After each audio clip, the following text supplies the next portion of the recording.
Hello everyone for another video. Hopefully this one works. It's my third try trying to make this video for some reason. So I finally found the Q&A. It actually took me a little bit of time because it wasn't where I thought it was going to be. So we're going to go through the Q&A, live reaction.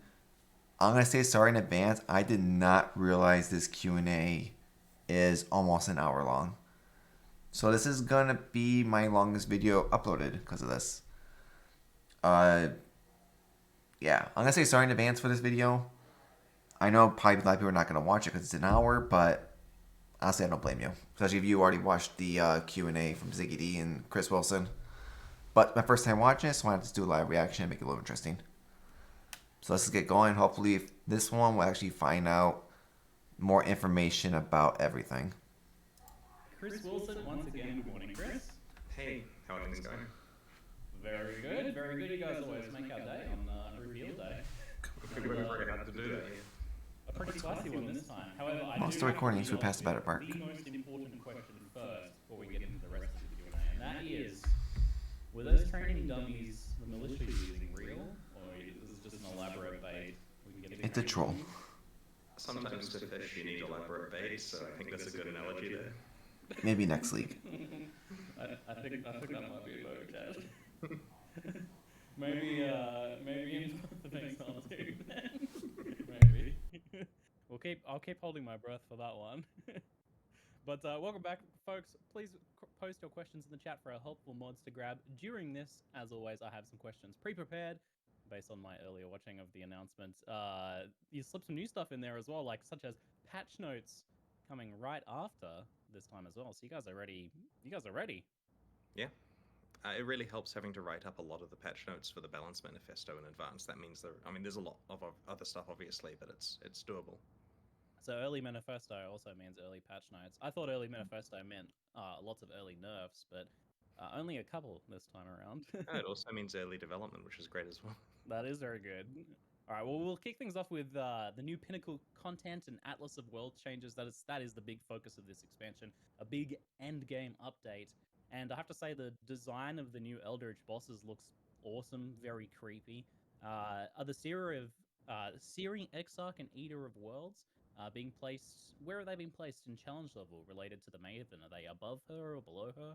So the goal is that they're slightly more challenging. We do want to keep pushing the boundaries there. It's not massively so. Hopefully no But the memory key games. thing here I don't is want to do that that shit you anymore. can roll some mods on the keys that give you access to them once you kill them for the first time. So after like the quest completion of it, you then get the ability to farm them, and that involves itemized versions of the maps. And because you can roll mods, of course, it lets you punch up the challenge and reward quite a lot higher than you would otherwise be able to do in any other fight. So it should be very interesting to see how that goes. That's interesting. How does the reward scale with changing that? With having like a rare version of them? So my understanding is that the mods can increase the rewards in traditional ways with regard to increasing quantity of drops, but I'll just double check to see if there's any other special stuff. So I'm going to do the dev check emoji. Oh, that's a record for dev check, I think. Early. Mm-hmm. Yeah. Right off the So bat. basically, Quant will scale all of their special drops as well. So whatever they're getting in terms of uniques and currency that you want, you just scale it as hard as you can. Ah, that's good because it doesn't always scale those like special specific drops, but it sounds like it does in this case. I Well, think this is there's a specific note on the item that mentions that quantity affects it, which helps in this case. It will hopefully make it clear. I remember that Maven was initially pitched at being like the highest level boss fight, so now we've got another tier above that. And then with craftable makes these fights tend to be a lot harder with the right combinations of modifiers. What So what you'll sounds like there's probably a lot find there. you'll probably find that if you play the fight without scaling it at all, like completely default settings, it's probably easier than the fixed Maven difficulty. But the average way that players are going to experience it with a comfortable level of juicedness is probably a bit punchier. Okay, that's good then. That gives a bit of range, but also there's they have the underling bosses as well, which it sounds like you're encountering much more frequently. Yeah, you get them on the way through the quest progression and also on the way to doing the farm cycle. So they're easier, of course. They still drop good in-game stuff, but just not quite as good as the absolute pinnacle ones do. Do the new bosses have any memory games? Because I'm not very good at those. I hear players love those. Now we'll have to say. I honestly can't remember if there's a memory game. Oh no. I passed that one. Very good. So the Atlas has undergone like a ton of iterations now at this point, adding more complexity in some areas and depth, whereas it's been slimming things down in other areas. What have you guys learned from previous iterations of the Atlas so far, and how has this shaped the new generation that we're getting now? This is kind of a very standard game design lesson, but simplicity and understandability matters, but you also don't want to lose any depth. And so, to some extent, like what we did with Path of Exile 2's skill gem system, is we've tried to make this more approachable, right? Like when you look at the Atlas now, it's simple. There are just a bunch of maps. You work from bottom to top, on fighting harder maps, and you don't have to worry about regions. You don't have to worry about repeating work or chasing conquerors around. It's quite straightforward. You don't have to understand the complexity. Good for lazy people. Because the new void zones are so much simpler. They're a lot more casual friendly. Pretty much. And so at face value, it In takes the old away system. a lot of the stuff that was hard for players to understand, and annoying for players who did understand it. But then in return, we didn't want to lose any depth, and so we jammed it all in the passive tree. And Doing this at 12:30 at night is not the best idea, too. Players who get that far in Path of Exile are very used to passive trees and understanding the type of opportunity cost and the decisions they're making. So it actually plays really well, and you can interact with the passive tree so much earlier. In fact, so much of the rewards of the Atlas now were pushed really early in terms of you getting Eldritch implicits and getting to fight bosses and getting good Atlas tree completion far earlier than before. We felt and agreed with players who were saying that previously it kind of felt like the end game starts at the end of the end game. Yeah, that's like two. I feel like you really hit two things this time that I was super interested in seeing in the Atlas. So I'm happy to say that because it's the slimming down of the core progression system. So now you just kind of run maps from 1 to 16 as the core progression, right? Like you don't have to do any complicated steps, moving watchstone, chasing influence, and all that sort of stuff. To do the core progression. Definitely casual friendly, which is a big thing with this new Atlas, which is nice. Right, it's very simple. And the other thing is there's now 3 Atlas quest progressions that you can progress at your own pace. You've got 2 different new Eldritch Horrors to chase with their sub-bosses, and you've got the main. Okay. And you can focus on 1 or all 3 or whatever you want to do. There's no penalty for not doing one. It's just a matter of which content and rewards you want to get.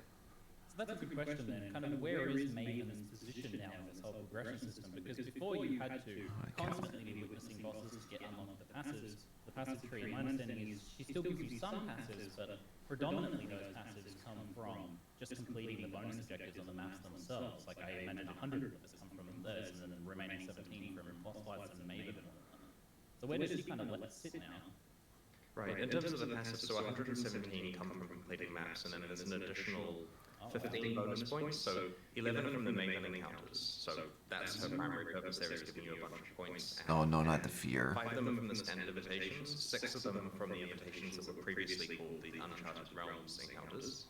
There's also 4 more points that you get from the new siege bosses. So the 4 guys, the Searing Exarch, the Ishra Worlds, the Black Star, and the Infinite Hunger all have a point each upon the time that you kill them the first time. And the Maven also has a more defined role in terms of itemizations. She's now the source for awakened gems, which of course are as powerful as they always have. Yeah, that's a complete lie. Less powerful than they always have been, but as powerful as they were lastly. Getting carried away with the marketing there. She also drops the Orb of Conflict, which of course is really important for the Eldritch. Where's Maven Orb located now? To perfect your Eldritch implicits, you're going to need to fight all 3 bosses so you can get A and B, and the thing that lets you get one of them to the highest tier.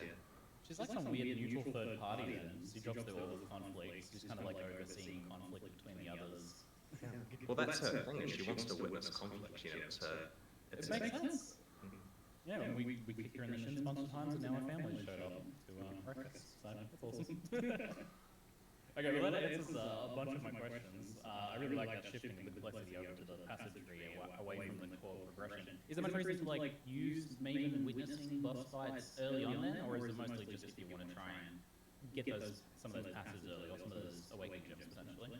It's good for you to get passives as fast as you can, because they will make it faster for you to play through content implicitly. It increases the rate you're getting rewards and so on. So I suspect players will choose to do it as soon as they're capable of doing it. So Maven's still good early. Super easy, so people will find the right place for it. How do we respec the Atlas passive now? With so many passives, I imagine your making at least has to be made a lot more common. Yeah, it's been moved to the core drop pool basically. So you find That's pretty nice. That'll drop the price completely on that. Like all things in Path of Exile, you can fix your mistakes. It's just a pain to do so on a large scale. So we're not expecting people to change their Atlas loadout between maps. But they'll find something that works well for them. And the nice thing, of course, now is that it applies to every map on the Atlas. So you don't have to like ignore 3/4 of them because they don't have some specific thing you specialized in. I'm gonna ruin chat by the way and just say I just got my drop. Thanks. I have a question about co-op progression this time around. Has anything Eh, kind of changed there? Can both players unlock their skill tree passives together fully? Like, it was kind of a half and half don't system really you care would have about thought with the this. old Atlas system, where you could unlock some map progression, but a lot of the stuff was not, wouldn't work in co-op effectively.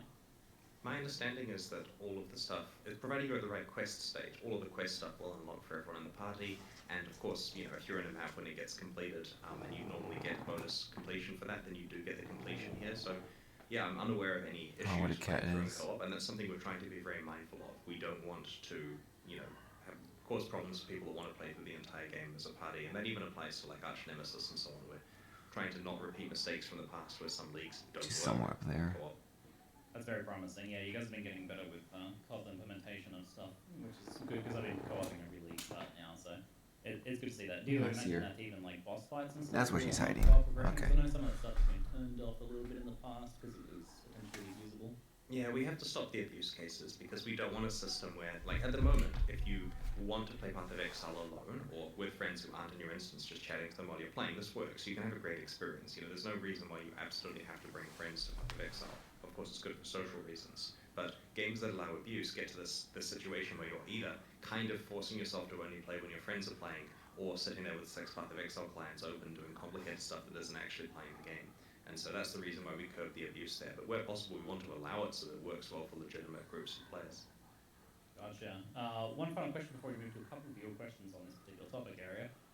Where's Zana going?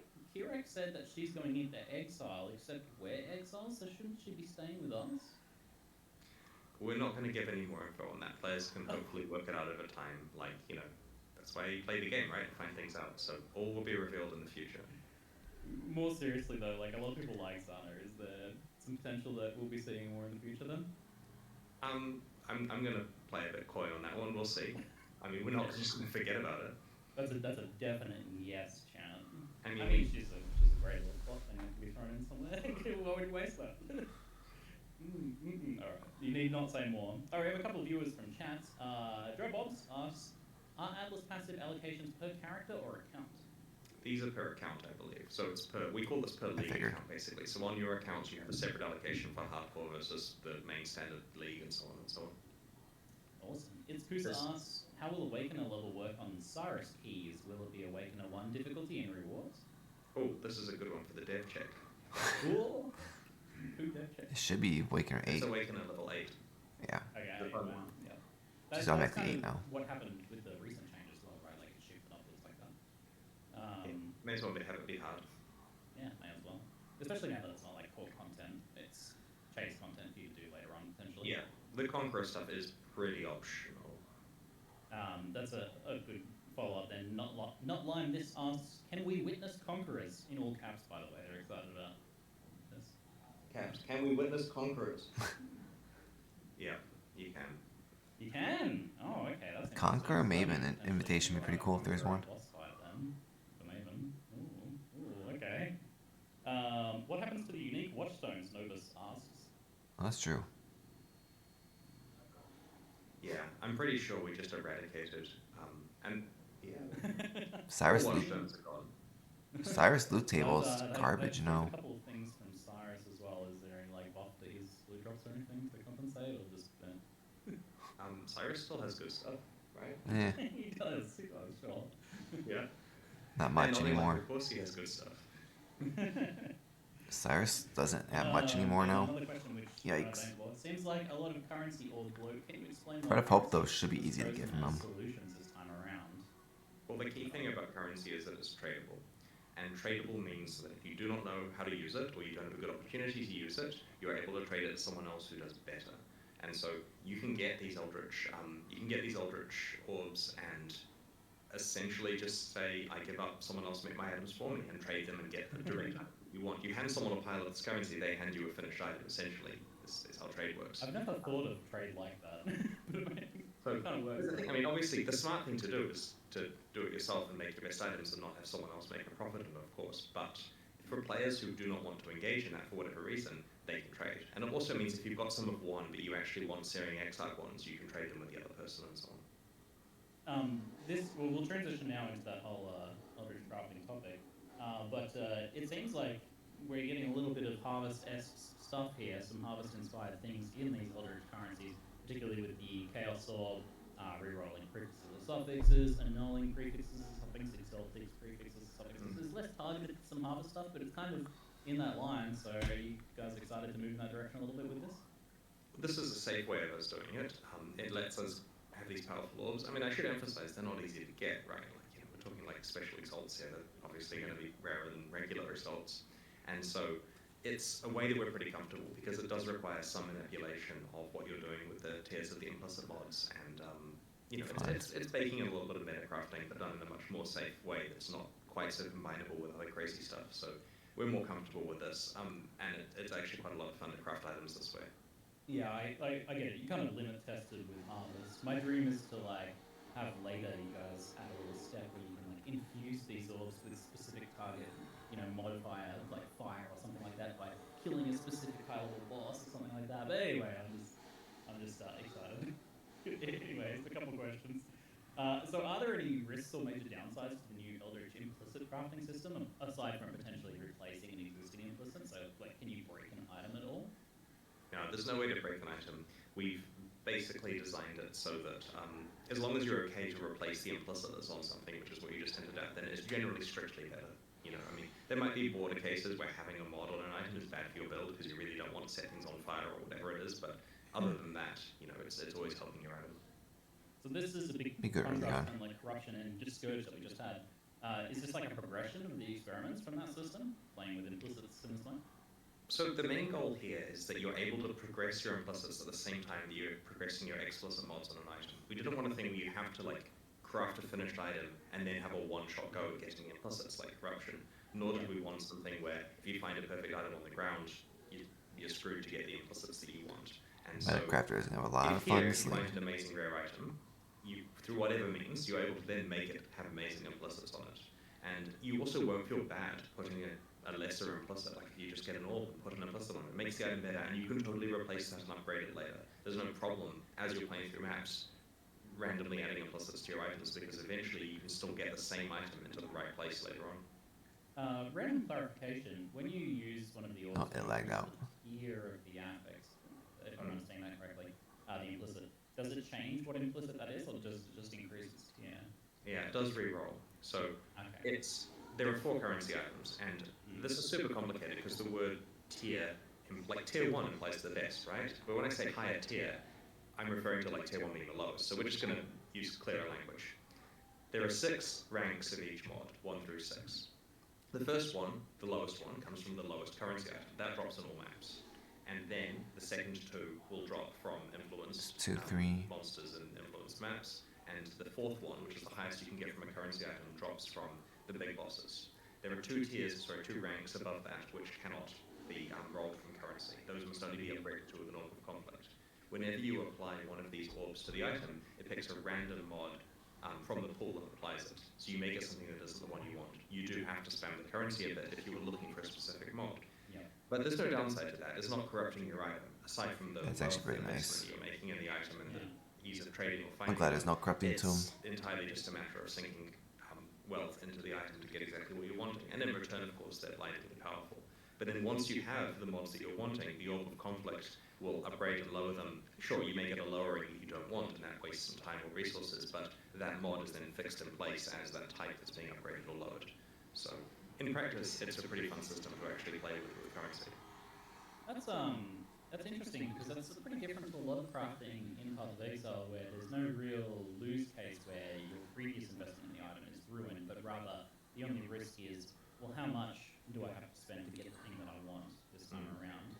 So is that kind of like an intentional decision then, to have it be quite different in that way? It certainly is. It'll create a situation where you're lucky with your rank 3 mod that you get on an item. It's perfect. You love this one. You'd like a rank 4 version, though, but applying the rank 4 thing is potentially going to take a bunch of them to get the same mod, because, you know, the pool's got a bunch of diversity there. Yeah.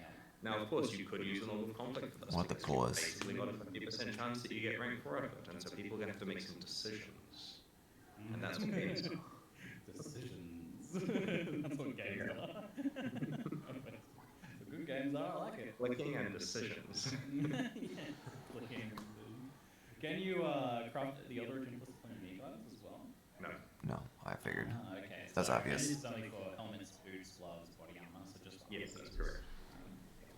I mean, this may gradually expand in the future, but for the time being, this is what we're comfortable with, and honestly, it's quite a lot of power, so it's probably going to be enough for now.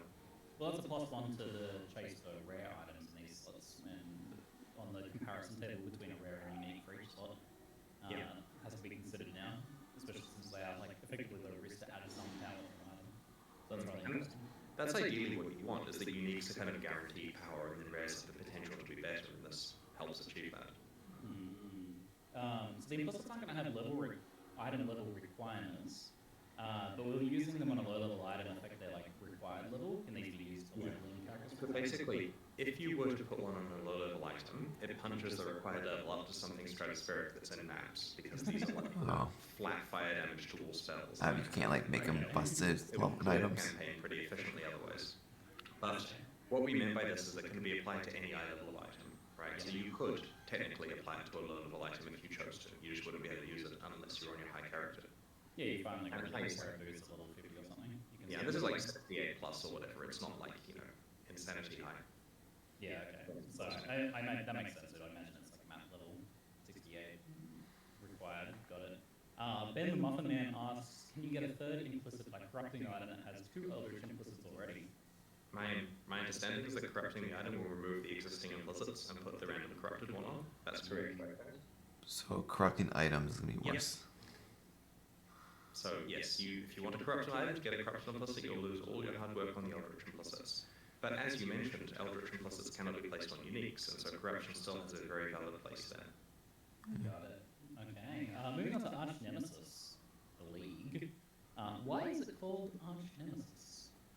Well, Nemesis was really the only time we've actually worked on improving how rare monsters work. A very long time ago, we said, you know what, let's add some mods to the pool.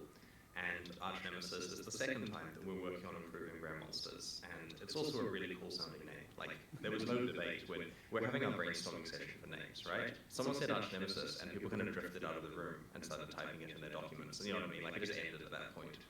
You know, we all knew that was the name.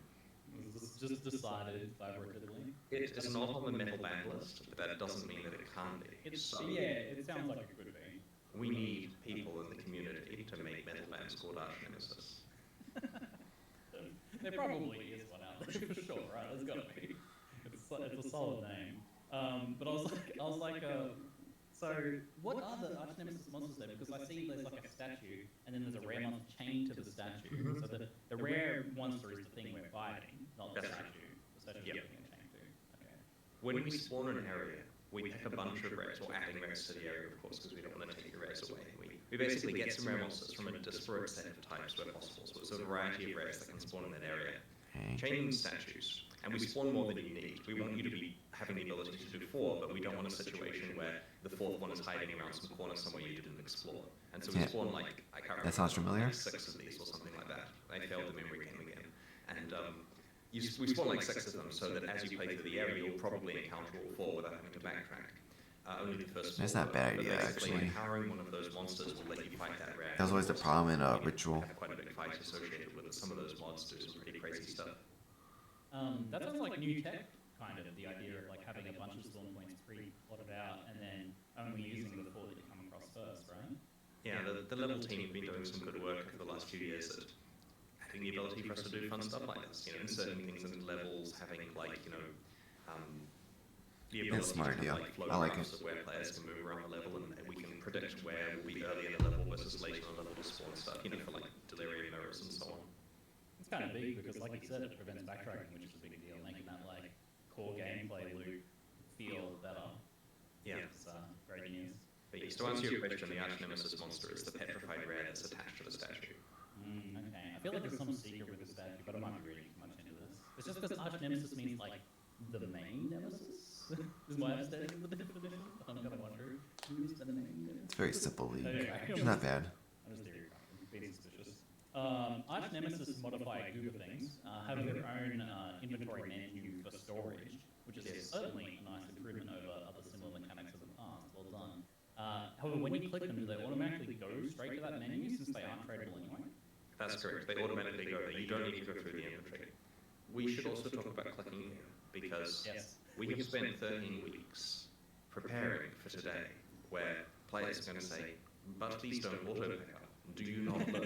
Like, they're going to be sitting there scratching their head. Seriously, GGG, we've told you by now it's auto pick up or nothing, right? So we've been prepared for this. You don't have to find very many of these per area. It is usually around 2, right? And I know in the past I've said that expedition stuff didn't auto pick up because you don't find many, and then when you actually play it, it scales to like 16 in the crazy juice maps, and yes, that is too many. These mods don't scale. You're finding like 2, maybe 3, but I'm wanting this to be 2 ideally. And so yes, you'll have to probably click twice per area. The thing is, the inventory space, while large, is not completely unlimited, right? Like, there are cases where auto pickup would be annoying. And so we've actually also identified the fact that we need to get more inventory space, which is true, actually. If you auto picked up crap once.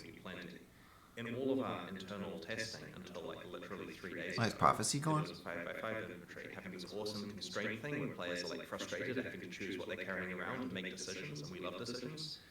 But at the end of the day, we realized that would not be popular, and so we've significantly increased the space up to 64 slots, which should be plenty. And if you're lucky, you'll find there may even be footage of the 5x5 inventory floating around the internet, because the B-roll footage we gave to journalists earlier this week was still when it was 5x5. And so we had to refilm the entire Arch Nemesis section of the live stream at the last minute with a new 8x8 inventory so that people don't melt down about the limited amount of space there. Nice. Well, I often disagree with you on this topic in some capacity, but I will give you that this time it sounds like it's Smart. a good case for us manually picking these up, given that we don't Yeah, necessarily 25 is want all of little. them, and we want to be a little bit choosy with them, maybe. And it really is like 2 per area that you'll find. And if it's something where you're well into deep, complicated recipes, 4 tiers deep, and then the most common thing ever drops, you're probably not going to want to pick that one up. In addition, correct me if I'm wrong, guys, we are supporting filtering with these. Yeah, you can interact with them with loop filters, and that means that someone will quickly work out what the valuable ones are and make it so people understand whether they even need to make the 2 clicks or not. I'd recommend it during the campaign because you need the reagents to climb the higher recipes, and even the bad ones that give you like some, triple weapon reward or something that you don't necessarily value will be very important to bolster up the complicated recipes that rely on reward conversion later on. So it's not as obvious as they're being good or bad mods, but there are certainly cases where you've already got 7 of something and you don't need an 8. Yeah, it's true. Okay. A couple follow-up questions. So you said you're aiming this as being like 2 clicks per zone, which is not very many clicks.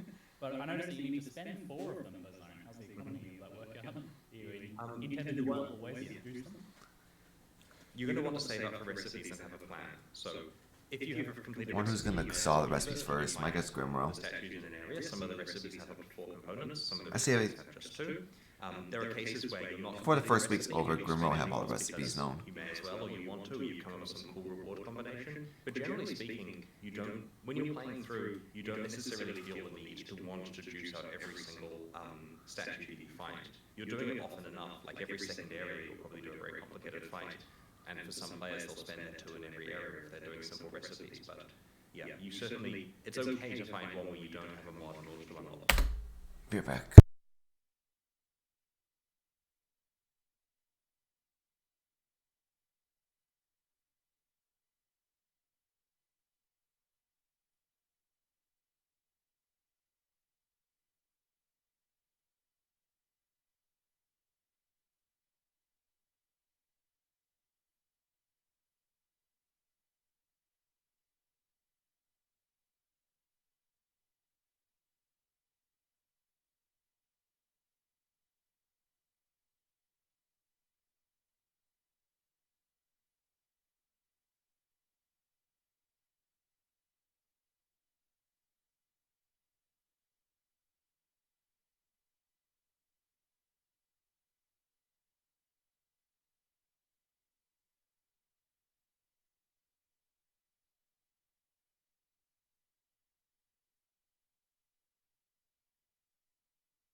monster, because there will be plenty more later on. Okay. For the people that want to hoard, if you want to hoard, can you pick them up and put them in your regular inventory and stash and things like that as well? They must stay there, and that's why we increased the count from 25 slots to 64. And this is a surplus now. It's fine, but yes, people who wanted to hoard were having problems at 25, which is something we decided not to have a day one Reddit thread of do they not think, and so we decided to think I'll about probably cut that part out. So you've got two angles here. They're non-tradable, and you've got to use them or lose them. So use the mechanic, right?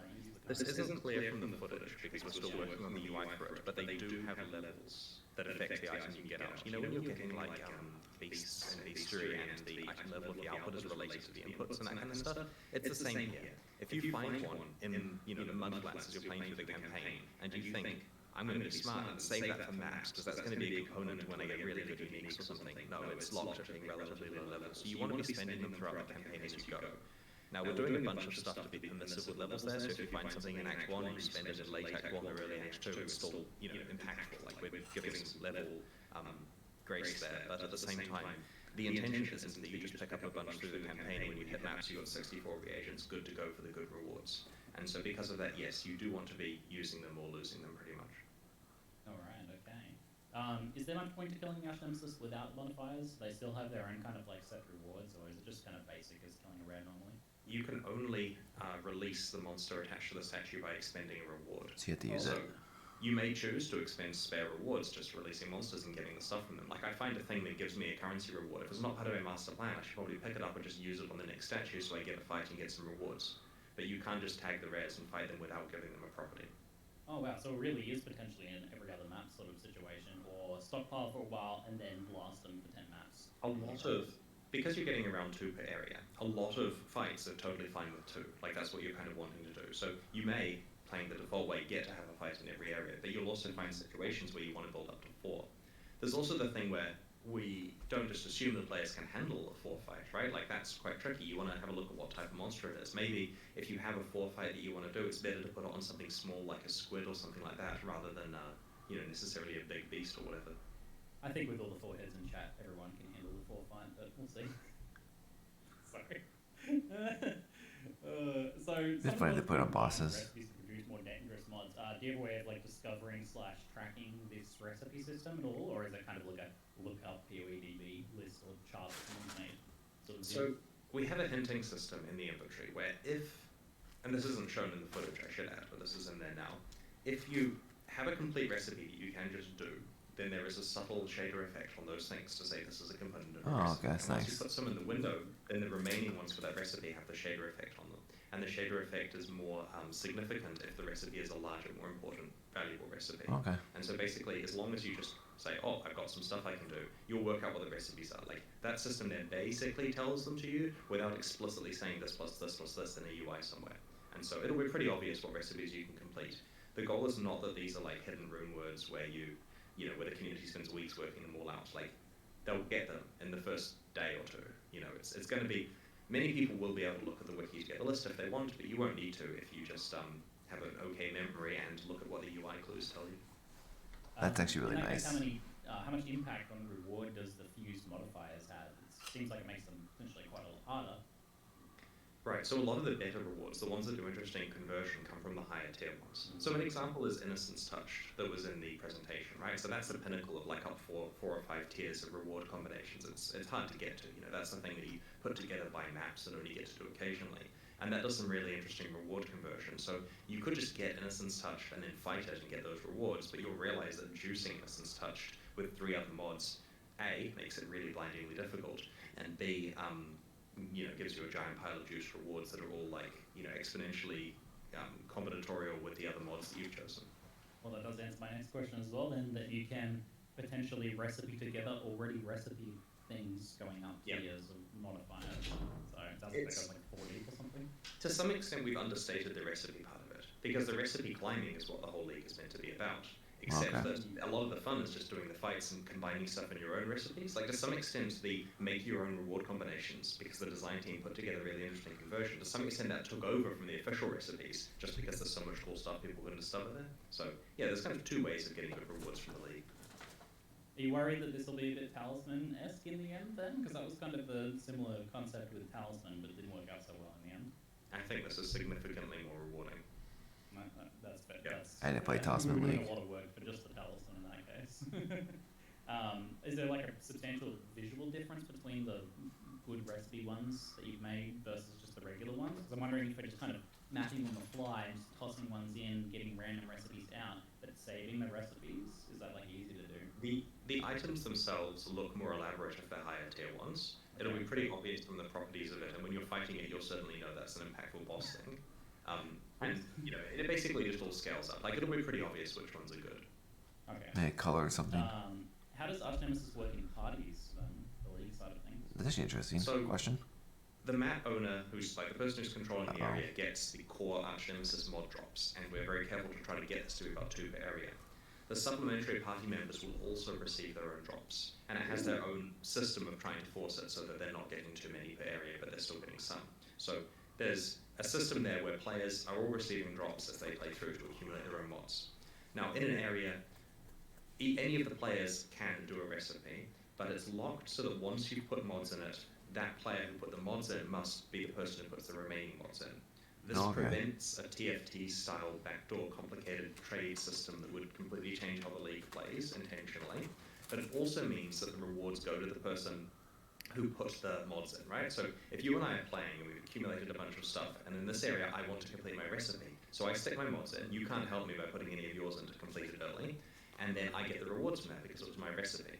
As in the specific mod that's created and the specific things that drop from the combination we put together goes to me. You get, you know, random allocation of the other items the boss drops. But in the next area, you could then do your recipe and you get the benefit of that one. So as we're playing through in a party, you just kind of alternate who's doing large recipes. I think it's better single league. And it works pretty well. Get rolled, TFT. Classic. So Ziggy's voice you thing's still can super open it off. when you put the mods in the first place, right? Any player can start putting mods in. So if someone rushes in and sticks a mod in ahead of you, then it's their instance in terms of putting mods in. They've locked it in. That's very different how it normally works. This is basically through playtesting where we want to make sure that it's done in a way that's fair. And unfortunately, the problem is if you have a system where I can put in half, like I've collected half of the best recipe and you've collected the other half, right? If I can stick my half in, you can stick your half in, then the balance is incredibly skewed in terms of people converging on the best stuff too quickly, so we would have to nerf it to compensate, which we don't want to do. And it also creates a system where now, the second you get half of the best recipe, you go to some Discord and start spamming to get the other half, and that's not really the game. Yeah. Here you have a progression that you can control, you don't have to spend a lot of time out of game trying to find it, and because of that, we can make it punchy and rewarding. We don't have to harvest it down to be bland because of the fact that there's tradability there.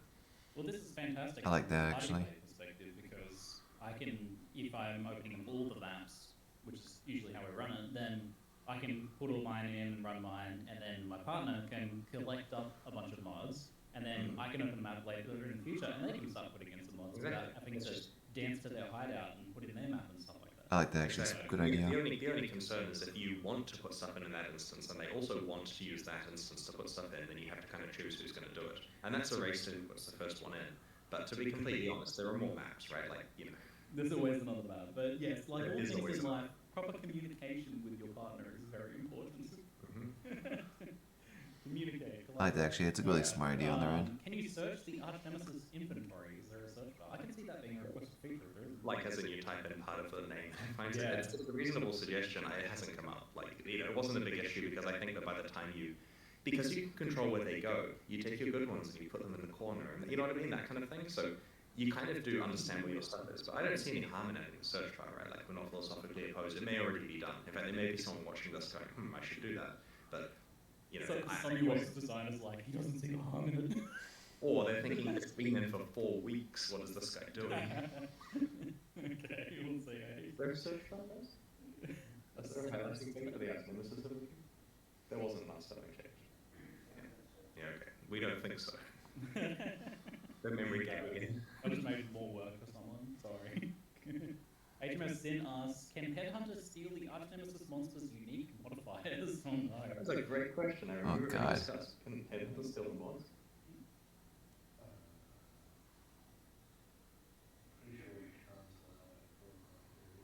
I mean, they don't want it to.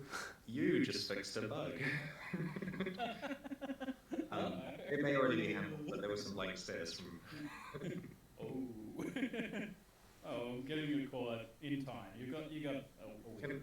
Can a developer who's watching this please fix this? And if you don't, Reddit gets that one. Very good.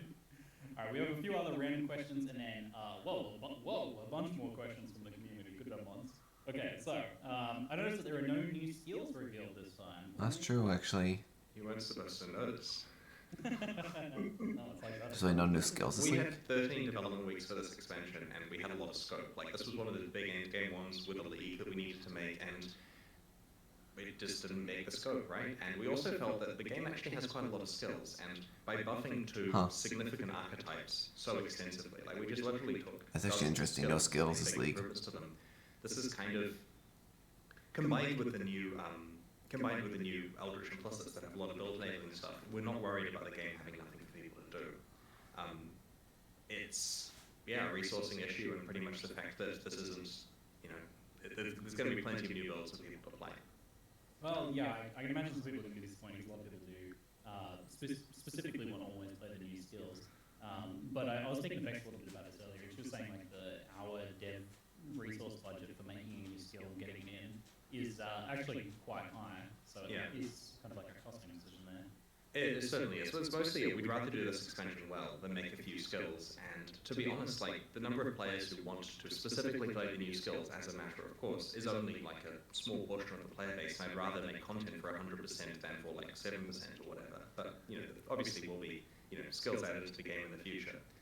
The other thing is, like, occasionally players will say to us, hey, what you should do is not make new skills and instead fix the existing ones. And while that can't be true forever, it is something we've tried to do here. We've tried to take entire archetypes of bow users and handcast spellcasters and to fix them up quite a lot. So that should be impactful. And for people who want to try new skills, I'm sorry there aren't any in this particular one, but hopefully there are skills that have been new in the past. MBX not gonna like that. That will now be a lot more powerful. Okay. So Ultimatum has not yet made a return, though in some ways it does remind me of it. But is there any word on its rework and return, as previously mentioned? This was a resourcing issue as well. We realized that to get it in the game in the state we want requires quite a lot of work, and that wasn't going to fit in 3.17 alongside this stuff. The Atlas stuff has been rather large, and so we do intend to bring Ultimatum back in the right form, but it's not this time. That sucks. I was looking forward to Ultimatum. Potentially next time again. Maybe 3.18. Awakened Gems seem to keep getting... We kind of touched on this a little bit, but I'll bring it back up again anyway. Awakened Gems seem to keep getting nerfed. And I kind of guess that with Cyrus and the Conquerors being semi-retired now, I guess, we'd be shifting away from them being a chase or an expected progression for builds.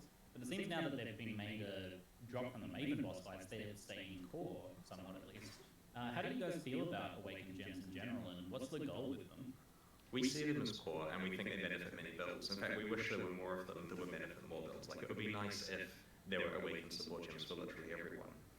That's not a feature announcement, that's literally just That is cat. I don't even think we're planning any in the next few Guaranteed. expansions.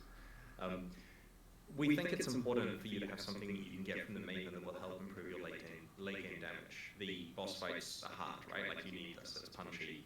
If you can use Awakened gems, you should definitely farm for them and get them. So this is from the Maven's boss fights.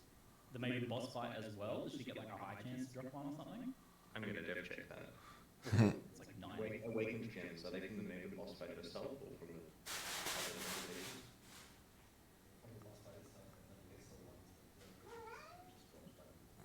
What's up, Poe? So the Maven herself is the one who drops the good ones, and the lesser ones that were previously from the Conquerors are the ones that come from the invitations. Thank you, Rory. So that's kind of good as well, because it had kind of been felt that Maven's rewards were a little bit underwhelming compared to, say, Cyrus or some of the other bosses. I think Some Maven farming is not good.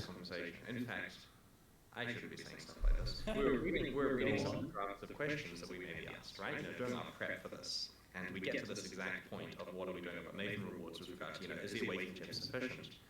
And then we decided to buff a bunch of Maven uniques. So, yes, to get to your exact point of the Maven rewards were underwhelming, there are buffs to those. which They were buffed the added helmet? literally at the last minute in the patch notes. Like the patch notes were approved and done and sent to translators, and the formatting is ready and we're good and we're celebrating. And then someone says, we need to buff these uniques so everyone gets writing again. And so, I hope that actually happens. Yeah. Oh, that's very good news. I'm hoping the helmet got buffed. Like you'll see some spicy chase there for sure. It's a favorite item. All right. Okay, we've got some more community questions now. A lot. So apparently, literally everyone, and I just have to read this proviso first. Bex said we could ask this question. Apparently, so I guess blame. Why was this not presented from a hot tub? Thank you, Bex. Okay, so I have a hot tub at my house, and I hadn't used it in a couple of years. And when we did the, well, it came with Oh an my God. but when we did the Halloween board, you know, the one that said one gigantic atlas tree, Bex says, you're welcome. Oh yeah. Anyway, when we did the Halloween board, I remember that now. Stream from a hot tub, because of course that was topical back, you know, a few months ago when we did that. I thought to myself, I bet you I'm going to be asked to do this, and this thing needs cleaning. Like, it's been a few years since anyone used it. This hot tub needs to be sorted out. And so I was sitting there, like, hot summer sun, like, getting sunburned, scrubbing this hot tub, you know, in my spare time, just in case we needed to do it for this live stream. And then, thankfully, made a judgment call that no, for the sake of a meme, I'm not going to, like, confuse 90% of the players. But it could have happened. Like, there's a very close parallel reality here. Yeah, the like 1% of people who pay uber attention to these memes would have loved it, but 99% of people would There's have also the risk of, like, you accidentally violate some rule. Like, turns out that's not allowed now or something like that, you know. That'd be and then hilarious. The stream's cut off, and then we just, you know, torpedo the whole marketing thing, you know. All the press reporting focuses on you being on a hot tub and doesn't care at all about expansion. That's just what gets reported. Perfect. That would have been a great Alright. reveal. Someone asks, how does the Ascendancy gems work with the Scion? Oh I yeah. don't think they do.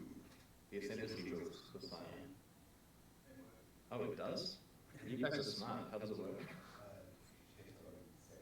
Right, she has her own set of special mods. Oh god, Cyan being nutty. Okay. That's that jewel though, I was like looking at it and I was like, holy moly, there's a lot of versions of that Yeah. jewel. We tried to make it clear in the stream, but to be clear, they have class restrictions, and they will give you an ascendancy of your class from a different ascendancy. So if you're a Deadeye, you can get a Pathfinder 1 or a Raider 1. You can't get Oh. a Juggernaut 1 as a Ranger. Oh wow. Okay. Oh. So they do Hello. Slash outside of your ascendancy class, enables tons of new builds, but it does not let you get something incredibly off class yet. Yeah, okay, that's great. We don't have tailored drops like that typically. Unless you're an Ascendant, which does have a bunch of off-class stuff, they clarify. So to answer your original question, yes, that's how you get your super off-class stuff. Oh wow, okay. Huh. Yeah. Whoa. Okay, so multiple layers that, so you can splash stuff from other ascendancies on your character regardless of you not being an ascendant. You just have to be a ranger to get a ranger. Yes. You'll get any ranger ascendancy on Oh, a ranger, God. on a ranger. You don't have to be a Pathfinder to get an additional Pathfinder node. So it's not about getting an extra ascendancy point. It's about getting an extra ascendancy point outside of your ascendancy class, but within your class. Wow, okay. It also means from like a farm. Duelist having a champion. Sell these or something, you might want to be like Duelist having permanent fortified. the chase version Well, of these. you don't find one for your class. It's like Hellfire Torches. You find one, and if you're lucky, you build a class. Oh, okay, alright. Okay. I was getting confused between two things there. There are 7 classes. They'll drop for a random class, and then the node that it picks for that class is one which is from any of its ascendancies, and you need to be that class to equip it. Okay, alright. But you're playing Marauder, you can get a ranger one. Right? You're playing a Marauder, you can get a Ranger one, and that Ranger one will have any Ranger ascendancy passive on it, including outside of the person who equips this class. Yeah, I made this more confusing than it needed to be with my explanation here. I was surprised because we don't normally have tailored drops like that. Yeah, no, it's not a tailored drop. It's I'm just clarifying the fact that a Ranger. I do like that actually a lot. Juggernaut ascendancy skill. Yes. Okay. But the question nonetheless revealed some pretty awesome stuff, so that's exciting. Okay, Luthafall asks, That's gonna be a big chase. New Eldritch implicits in unique items? Well, we already answered that one. What happens when we use chancels on these items? Oh, that's an interesting one. Chancel being an item with an implicit existing. Should be the same as the old ones. It's similar to synthesized items where once they have these on it, you can't transfer them into uniques. Destroyed. Fair The Vexor really is a game of will the community or a limited team of developers think of it first? You know, there's millions of you guys, and these guys here are real smart, and a lot of people also asking about tainted currency as well. What's happening with that? It gone. I believe tainted currency does not drop anymore. Right? It's extra 6 links. No more tainted currency for now. We do pay a real price on 6 links. So we may see it again in the future in some form, but no, all Rip. Scourge is going away for now. Yeah, I like, well, I certainly like the easier systems. It's a very popular thing. And how do you guys feel about that? Because I feel like every time you guys have made 6 links easy to acquire, it's been universally praised. Yeah. I feel if we made it so it auto-picked up items, people would praise it, and then if we made it so that, like, you know, these appear in a spreadsheet rather than a stash tab, people would praise it. Then if we made it so you don't need to log in for it to find the items, people would praise it. And if it's just really updated, Alright, calm down, calm down. Easy at 6 links is going to get praised until the game has no valid progression anymore. While that may be true, I think this is slightly different because I think this touches on the issues with the current socketing system, which you guys already agreed to. You've changed, removing the listing in POE2. I was explicitly pushing for easier 6 links for the longest time, right? Like whenever there's an opportunity over the last decade to make 6 linking easier, I'm saying do it, do it, do it. So I agree in this case.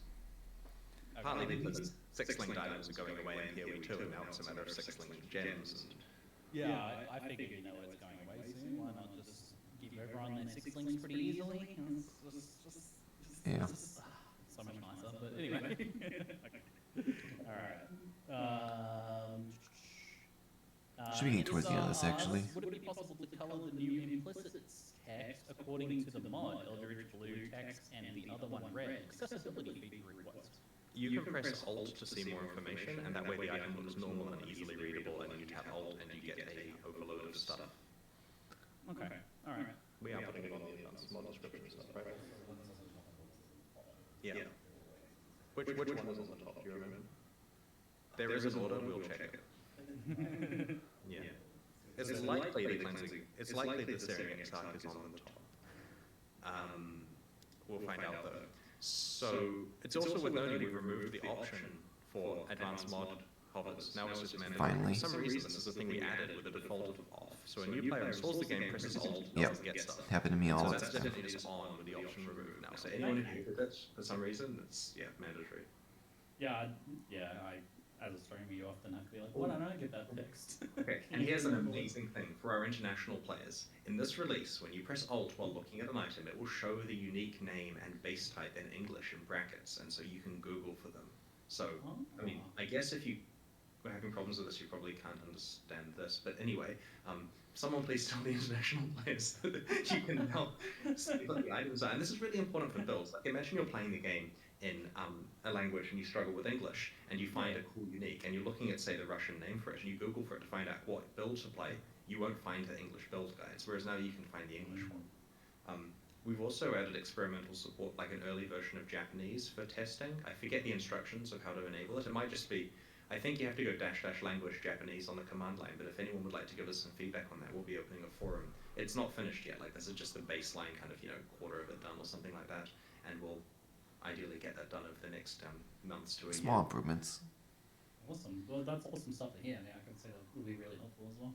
I could just read the patch notes to you all day and just delay it actually. Well, I mean, you'll be releasing them like in a moment, so.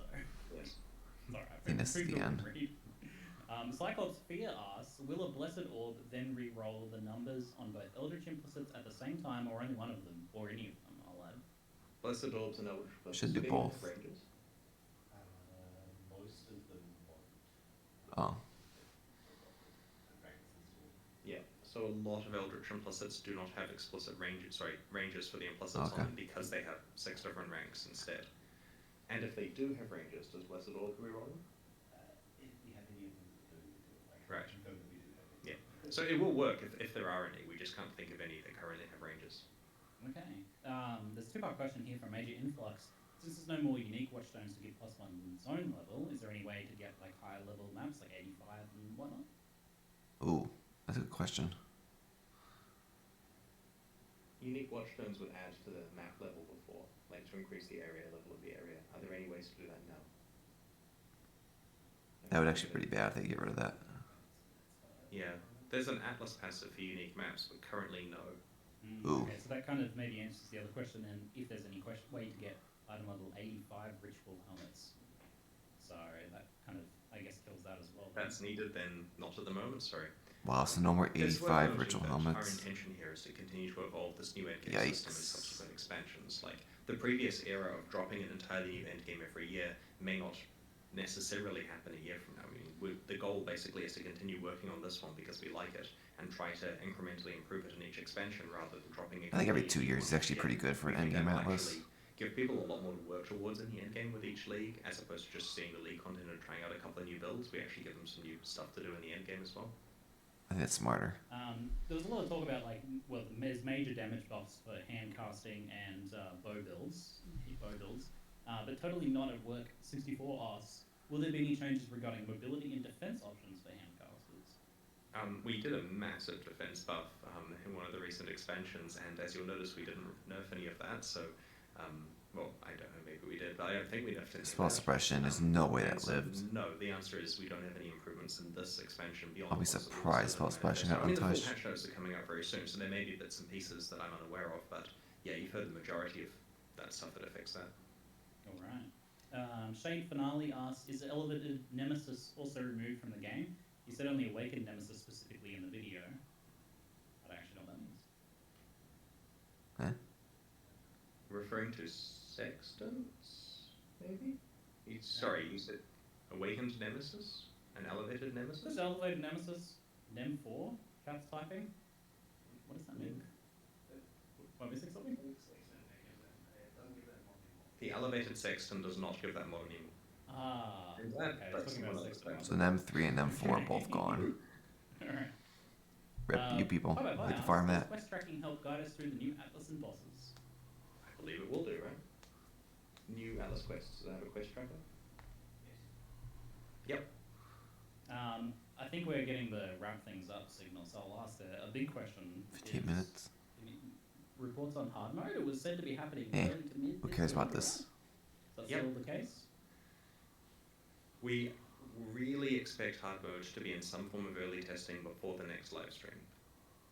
Or we'll be releasing it at the next league, right? I'm going to make sure that one of these two happens. So the full thing. And people, like, there's face palming going on. Because it's a lot of work, right, to finish it. It's been taking a while. So the overpromises by me are not appreciated. Do not care about that at all. Yeah, I think it's quite doable. It'll just be, some weekends for me to get that sorted out. Alright, and kind of a follow-up to some of the stuff that was started earlier as well, is there any more, like, Act 3 works planned? So there's a bit of work that happened in Act 2 in this expansion, I believe.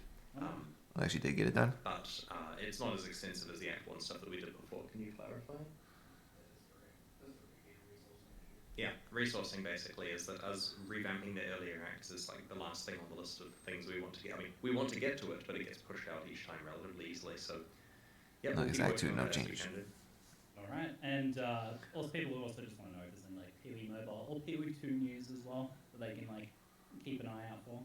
They are both coming along really well. We decided not to include any content in this particular live stream, both because it was already very featureful and because we'd honestly rather get more stuff to show you guys. And there's still a way on both projects, right? Like, they're not being released this year. Very likely, I mean, our internal target that we're looking at is tentatively the end of next year, right? So that's could change, but that's what we're looking at. And so I would expect a good year of clear, like, hype marketing for those as we get closer to them. And that year hasn't quite started. So we may do an update in the interim. Maybe POE 2 in the next year? And I kind of feel it's one of those things where we don't want to just drip feed tiny little bits and pieces, because if we it's POE 2 stuff and then we show you a small thing, people will say, is that literally all we've done in the last year? And it gives the wrong impression. So I would rather actually have something impactful to show. And making a POE 2 trailer takes a lot of work. So we're kind of looking forward to a big hype kind of reveal again. Like, remind people oh yeah, this is what you were excited for back at Xbox. Don't expect POE 2 at the next live stream necessarily, right? Like, it's but at some stage you will get an update and it will be worth it. And in the meantime, we want to make meaningful Path of Exile expansions, and there'll be plenty to do in this one. In fact, Twitch chat was saying, is this POE 2? Should we call POE 2 from some of the stuff we announced? So I appreciate that. Well, we've certainly been getting a lot of POE 2 stuff that was teased, and now we're going to be game rework, so super exciting. Look, there was a ton more questions, folks. Thank you all for asking them. I tried to get through as many as I could, but we are holding up the patch notes. So thank you very much for your time, Chris. We're going to let you go. And Not bad. I mean, an hour. If I didn't take that little break, I had to go run upstairs real fast. Would have been almost an hour. Very interesting. It's definitely did explain a lot of the questions from they're wondering about. A lot of interesting ones too, like especially the double gem one's gonna be very interesting. There's a lot of crazy combinations you can do with them. I'm thinking about now, like which can do some interesting ish. I mean, if you get a like mixing something for golems with the two witch classes could be real interesting. I mean, you have duelists can have some really nutty combinations if you think about like gladiator champion combos. Slayer with overleach getting put on builds. I mean, I think those gems will easily be some nice target farming items. So I definitely do like the league looks very promising. But patch notes, gotta get through those too. See if our builds that we're considering league starting with survived or if it did not survive. Because I have no idea.